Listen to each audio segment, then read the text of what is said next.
Hey everyone, this is Pete, and welcome back to Atari A to Z, a series of short playthroughs of Atari 8-bit games, some which I grew up with and some which are new to me. Today is one of the latter. Today we're looking at Grand Prix Simulator, which was a 1987 release developed by the Oliver twins and published by Codemasters. Now, Codemasters are still around today and they're pretty well known for their driving games, and so Grand Prix Simulator was arguably one of their earliest examples of this, and it even predates a lot of their successful mascot platformers like Dizzy and the like.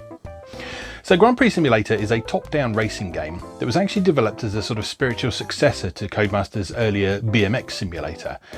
It was sort of devised by the Oliver twins as BMX simulator with cars because they thought it'd be more exciting. During development, Atari released Super Sprint to the arcades and sold the home rights for the conversion to Activision.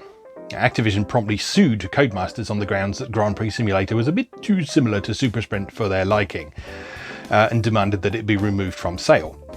Now, Codemasters founders David and Richard Darling knew that they'd already started development on this long before Super Sprint came along, and they refused to comply with it and even encouraged the games press in the UK to report on this and comment on the matter. And it paid off. The game supposedly then went on to sell 250,000 copies across all the platforms it was available on, which was a pretty astonishing number back in those days. So, well, good job to them. Don't always give in to litigation, I guess. Let's go play Grand Prix Simulator. Okay, here we are with Grand Prix Simulator from Codemasters.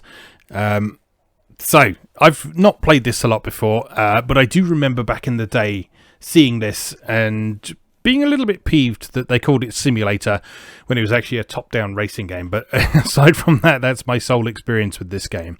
So, let's have a look and see what's what. A nice bit of music from here. This is music by David Whittaker, who partnered with Codemasters on quite a few of their games. Devised by Philip and Andrew Oliver, converted by Adrian Shepherd, music and sound effects by David Whittaker. Look out for other great Codemasters games for your Atari computer, including #1 bestseller BMX Simulator, which this is based on. Alright, so let's go by pressing 1 to play.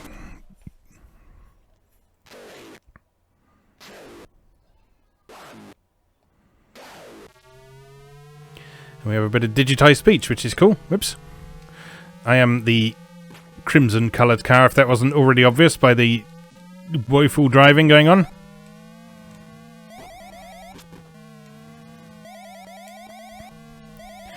Yeah, this is a tricky old game because it has very, very slippery handling. But it does have nice, simple, easy to understand controls that are very much like Super Sprint, in fact. So it's the fire button to accelerate, your release to slow down, and then just left and right to steer.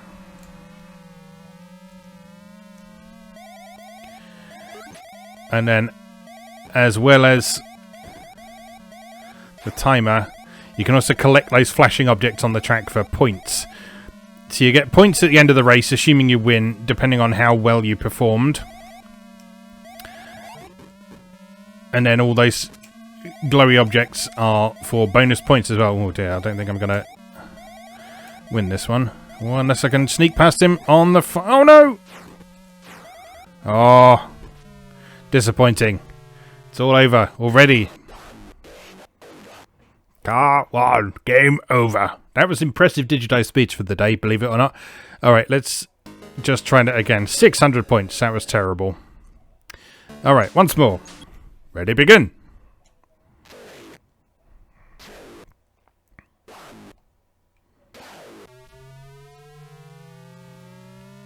Oh, God. Looking at the wrong car.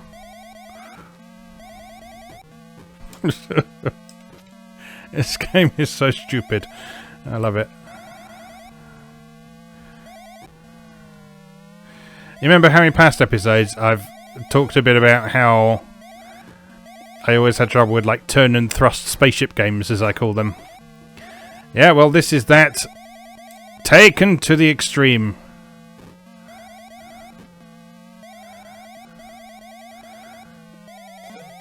Because you got that powerful drifting anytime you go around a corner. You really do have to slow down for the corners. So I guess that side of things is how it justifies calling itself a simulator. But back in the day, my exposure to things that were called simulator were mostly things like Sublogic's Flight Simulator 2, that which later became Microsoft Flight Simulator. And so I had certain expectations for things that were called simulators, namely that they were 3D and were a sort of recreation of doing something that you do in real life. Alright, we've got some points. We're out of rubbish territory on the high score table.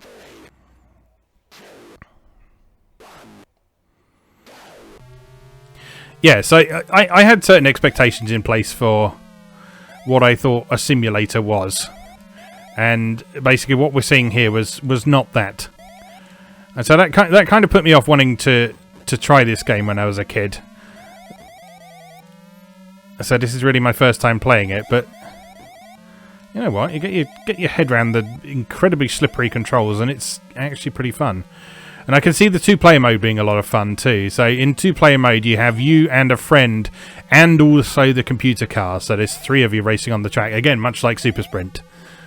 But this is not a Super Sprint clone. No, it is not. No, it does some things differently from Super Sprint. Like Super Sprint has the whole collecting the wrenches to upgrade your car mechanic. And also has a score that increases as you progress around the track.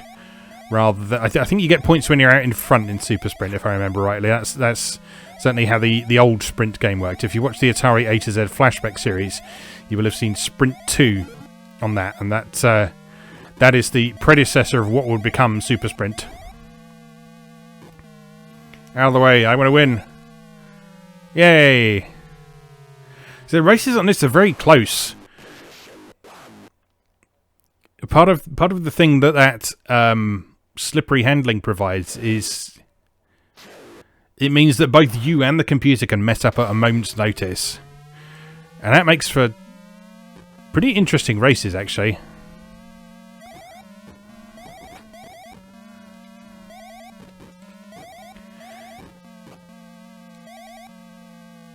Oh no, I'm having the Super Sprint problem where I can't see which direction I'm facing. There we are.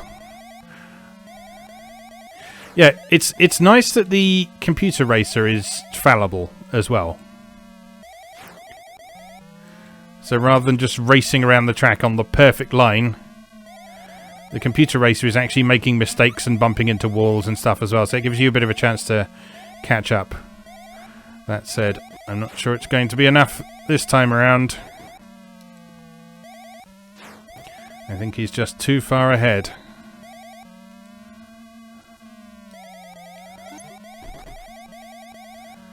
Yeah, it's not going to happen, this one, is it? Oh, he's come off the track. I'm gaining. I'm gaining. Can I sneak past him? No, not if I face the wrong way. That's not going to work, is it? Oh, that could have been so nice, but it wasn't. Oh, well.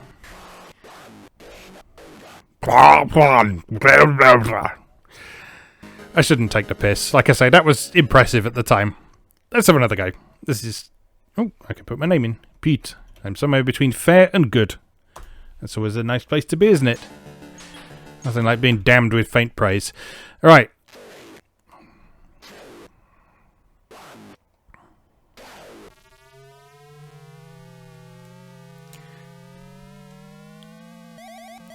I find the existence of this game sort of doubly amusing when you consider that Codemasters have done several sort of licensed Formula 1 games in more recent years that are actual simulators.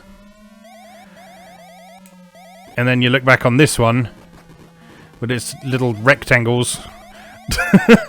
Because those cars don't even have wheels, they're just rectangles. And you think, oh, how far we've come.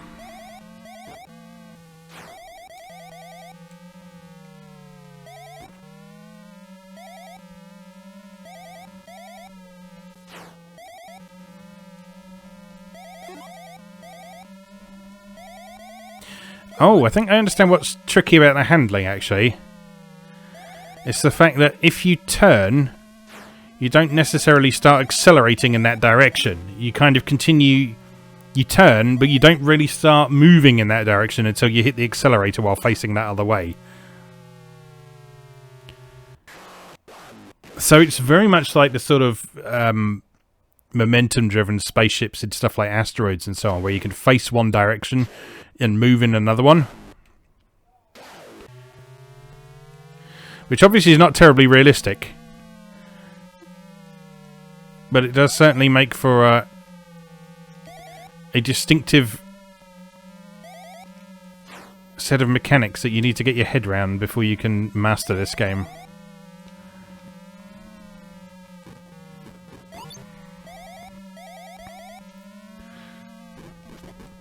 So I guess the justification for that would be that it's a simulation of like power sliding and drifting. And that makes a certain amount of sense.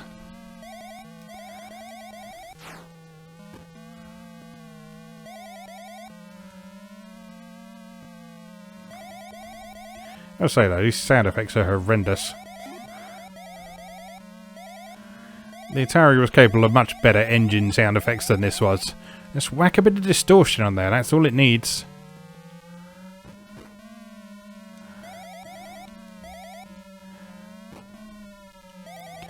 But, well, it is what it is.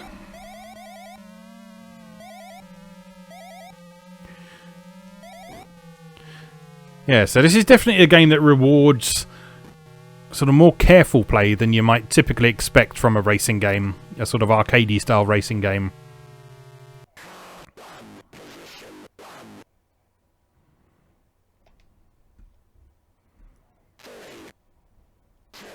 And again, I guess that's where sort of the simulator angle would come on. So sort of even today, if you think about the distinction between racing simulators and arcade games, generally the distinction is between whether or not you have to brake for corners.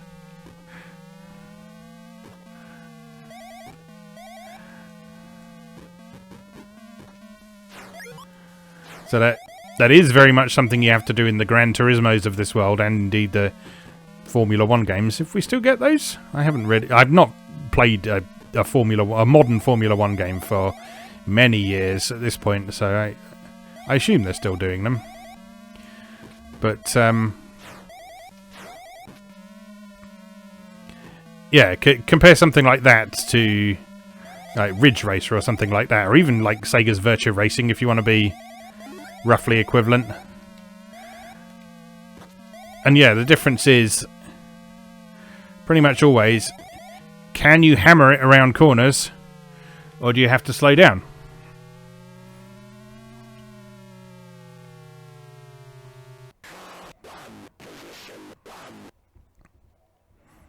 Alright, we made it onto track 4, I think we're on now. I think there's 12 tracks altogether in this. And apparently the 5th one is absolute bullshit, but I've never got that far, so we'll see if we can manage it this time. Uh-oh.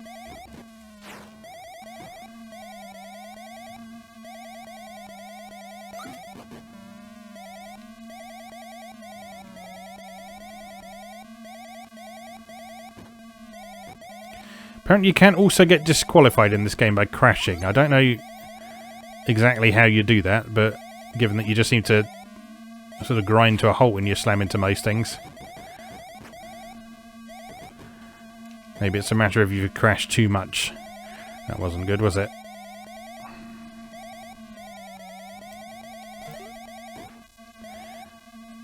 And I'm pretty sure you can't cheat either by driving across the patches of green. Because if you look, every so often the timer freezes and gives you like a split time. And I think that's like a checkpoint that you have to pass through in order to proceed. Alright, we lost that one.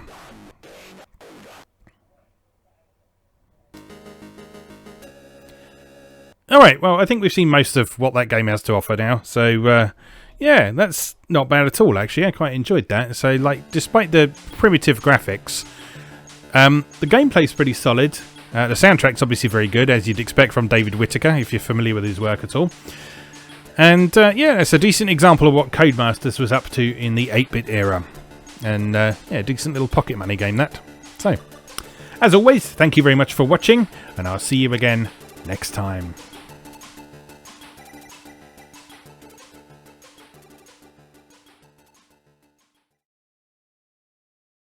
Thanks for watching. If you enjoyed this video, please help out the channel by leaving a like or a comment and subscribing. New episodes of Atari A to Z are on Tuesdays and Atari ST A to Z on Thursdays. Check out atariatoz.wordpress.com for a full archive. Do please also check out my other projects moegamer.net, where I explore Japanese and Japanese-inspired games from yesterday and today, and videopackgames.wordpress.com, which aims to catalogue a small but well-formed library of the Philips G7000 Videopack computer, also known as the Magnavox Odyssey 2. You can also support my work on Patreon or buy me a coffee. You can find links to do both down in the video description. Thanks again, and I'll see you next time.